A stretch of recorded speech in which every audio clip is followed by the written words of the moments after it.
Hello, everyone, and welcome back to NewBlacksGhana. It's always great to have you here. Today, we're diving into a topic that's generating quite a buzz, President John Mahama's directives regarding state and public lands in Ghana. It's a subject that affects us all, whether we realize it or not, because public lands are tied to the nation's development, urban planning, and even environmental conservation. Now, why is this important? Well, when leaders make decisions about state lands, it shapes how spaces are used, who benefits, and how resources are allocated. President Mahama's recent directives aim to address some critical concerns, including land misuse, fair distribution, and ensuring that public lands serve the greater good. This isn't just about policy. It's about balancing growth with fairness. So stick around as we unpack the details. We'll explore what these directives mean, how they'll impact Ghanaians, and why this could be a game changer for the country. Ready? Let's get into it. President John Mahama halts state and public land registrations. What it means for Ghana. President John Dramani Mahama has ordered a complete stop to the sale, lease, and registration of all state and public lands in Ghana.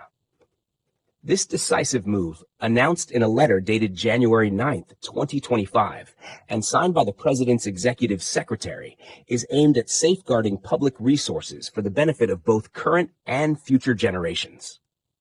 Think of it as hitting the pause button on land transactions to ensure everything is being handled responsibly and transparently. The directive isn't just a polite suggestion, it's a firm mandate. The Lands Commission must immediately halt all ongoing transactions involving state and public lands. Additionally, the President has asked for a detailed report on recent and ongoing land deals within 14 days. That's right, just 2 weeks to gather all the facts. The urgency here screams one thing: accountability. Why stop state and public land transactions? The President's focus is clear: protecting these lands from potential misuse or shady dealings. State and public lands are communal assets, not items on a clearance sale. They hold strategic importance for the country's development and are meant to benefit everyone, not just a privileged few. By pausing transactions, this directive creates space for a proper review of the current management framework. It's like cleaning your room before inviting guests. You don't want skeletons falling out of the closet when no one's looking. This move also ensures that private land transactions remain unaffected. So, if you're eyeing a private plot for your dream home or business, you can breathe easy. The President's order is strictly about state and public lands. What's the difference between state public lands and private lands?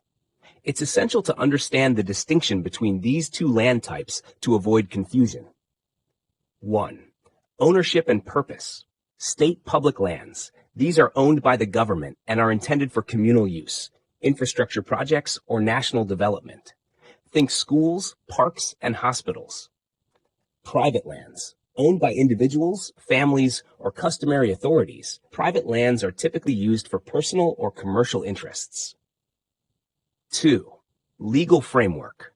State public lands. These fall under the direct oversight of government bodies like the Lands Commission. They're governed by national policies and are meant to serve the public interest. Private lands. These are subject to private ownership rights and often follow customary or traditional laws. The government rarely intervenes unless there's a legal dispute. 3. State public lands. Transactions involve extensive government oversight and approvals, reflecting their importance to national planning. Private lands. Deals are usually more straightforward, requiring fewer layers of bureaucracy. 4. Impact of the directive. Only state and public lands are affected by the President's directive. Private land transactions remain business as usual. What does this mean for Ghana's land market? This move protects communal resources while maintaining confidence in the private land market. By drawing a clear line between public and private ownership, the directive avoids unnecessary panic. Private landowners and customary landholders can continue their transactions without interruption, which minimizes economic disruptions. How this connects to my YouTube video on Ghanaian lands. If you've watched my recent video about land transactions in Ghana, this directive ties right into what we discussed. Here's how. 1. Understanding land categories. The directive highlights the importance of knowing whether land is state, public, or private before making a purchase. I always emphasize verifying the land type before signing any deals. 2. Transparency in documentation. I've talked about how critical it is to keep your paperwork in order. With this directive, it's even more vital to confirm that the land you're eyeing isn't state or public. 3. Avoiding legal trouble. Unauthorized transactions involving state and public lands could land you in a legal mess. Trust me, you don't want to be caught in that web. Advice for land buyers in Ghana. Buying land in Ghana can feel like navigating a maze, but with a bit of caution, you'll be just fine. Here's my advice. Charmer 1. Know the land types. Make sure you understand whether the land is state, public, or private.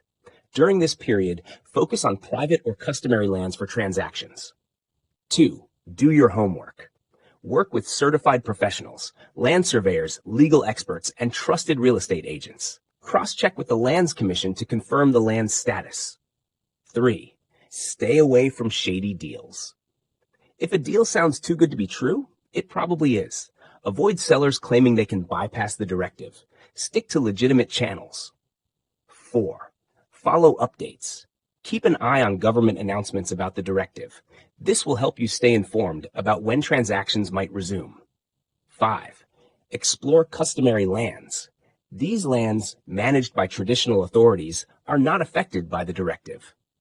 Just be sure to verify ownership and follow local regulations. Reassurance for buyers. Let's be clear. This directive isn't here to throw a wrench into the private land market. It's about protecting communal resources while respecting private property rights. If you do your due diligence and stick to private or customary lands, you'll be just fine. A quick recap. President Mahama's directive to halt state and public land transactions is a bold step to protect Ghana's communal resources. Private land transactions remain unaffected, so buyers can continue their plans without worry. For now, the focus is on ensuring that public lands are managed responsibly and ethically.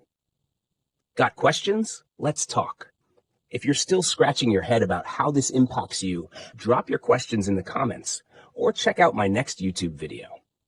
I'll break it all down and share practical tips to help you navigate Ghana's land market like a pro.